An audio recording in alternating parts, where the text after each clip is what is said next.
Всего было зарегистрировано 43 кандидата по одномандатным округам и 48 претендентов на депутатские мандаты по списку от политических партий. Партия Роста, Единая Россия, ЛДПР, Российская партия пенсионеров за справедливость, Российская экологическая партия «Зеленые», Патриоты России и КПРФ. Всего 91 кандидат, из них 10 самовыдвиженцев. В Совете городского округа город Сибай было распределено 20 мандатов. Из них 10 по единому избирательному округу и 10 по одномандатным избирательным округам. В выборах депутатов Совета городского округа 4-го созыва приняли участие 60,8% избирателей. Выборы состоялись, выборы признаны действительными.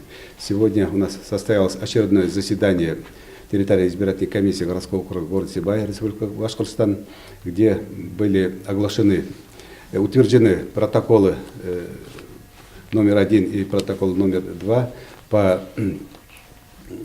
одномандатным и по единым округам.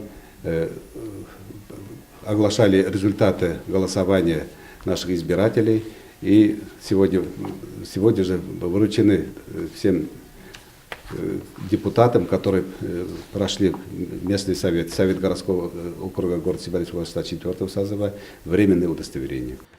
Что касается результатов, в 10 округах наибольшее число голосов набрали Губайдуллин Ратмир Айдарович, Адеев Ильдар Юрьевич, Янбекова Зайтунар Ахметовна, Муладжанов Тахир Талипович, Ярмухаметов Эмиль Камилевич, Галиуллина Гильминур Яганшевна, Кириллова Лиана Рафисовна, Габдюшева Гульнара Решатовна, Назаров Денис Андреевич и Искаков Наиль Нагимович.